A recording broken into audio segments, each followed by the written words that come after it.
this year. It happened in the 5500 block of Twin Brook Drive. This case is especially troubling to me and to the detectives that have been working on it because a young woman, an innocent young woman, lost her life, and we really need the community's help to try to bring some resolution to it. So a lot of times I talk about how we get to know our victims through their families. Her family wasn't able to be here today, but I want to share a little bit with you about the young woman in this case on their behalf. Our victim's name was Sherilyn Drew. She went by Alicia. She was 21 years old when she was murdered in her home. She had just gotten home from college for the summer. She was attending Georgia State University. She was majoring in biology. She was a rising senior, so hoping for this to be her last year and to start pursuing her career in that field. In addition to biology, the family tells me she loves to read. She spent a lot of time studying language, so she was self-taught in American Sign Language, Korean, as well as German, so she was quite an impressive young woman. So in the early morning hours when she was killed, it was the early morning hours of May 31st. A suspect vehicle, an unknown suspect vehicle, pulled up in front of the home. She was inside in a room working on one of her hobbies when they opened fire.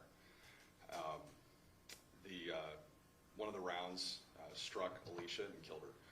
We believe that this was a case of, they've made a mistake, they targeted the wrong home.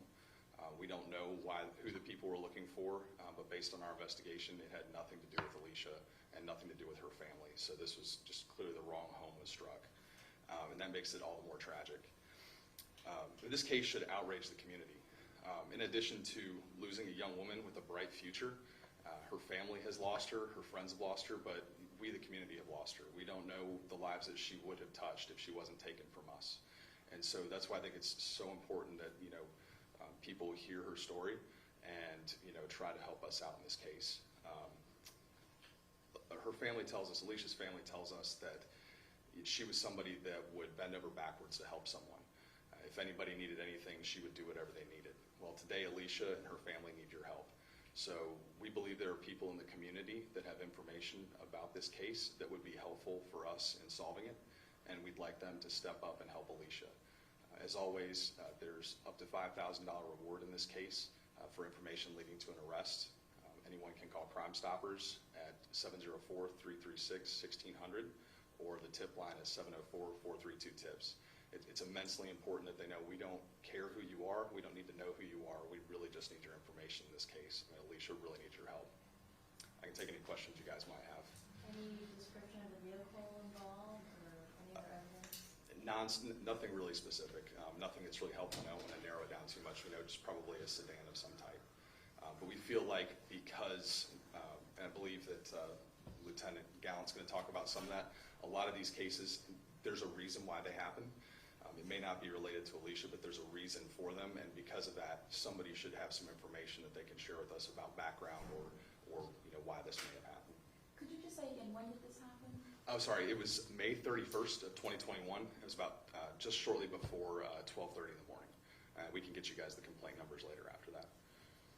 What kind of information do you think the community might have?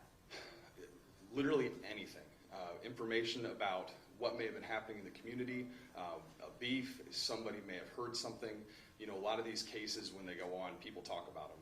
People either talk about what the ongoing dispute may be that starts a series of these shootings or a particular shooting, or they may hear about them afterwards. People just talk. So literally word on the street, rumors, anything, we would love to have that information now. We have some leads that I can't really share today, but we need a little bit broader context that would be really helpful for us. Obviously focusing on the one case is very important, but taking a little bit of a broader look specifically at this type of crime. Are we seeing a rise in this type of crime? Why is it important that we're focusing on this one now? Well, I think this one's important because every life we lose is important, and I think that this is a case that it's particularly challenging when we have cases where someone shoots into a house. It's not like somebody's standing outside watching what happens. Just the next thing you know, bullets are coming in through their living room or through their bedrooms. So it's not like they can tell us what happened, and it often happens in the dark of night. So it's really important that we get the community's help to solve those, and we've had some really good successes. So we just wanted to highlight Alicia's case in hopes that somebody would come forward. Speaking to the first half of your question, there has been an increase in these instances, And I think that these crimes are really troubling because your home should be your safe haven. Everyone comes home, you want to be safe, and for it to suddenly become a crime scene, I can't imagine what that's like. I don't know how well you'll be able to address this because this looks outside of Charlotte too, but in Charlotte and around Charlotte, there have been a number of drive-by shootings that have injured a lot of people, several children this year. Why are these types of crimes on the rise? It just goes back to, I think, the same themes that we see over and over again. They're minor disputes. People see an opportunity and they start shooting, and that's how we end up here.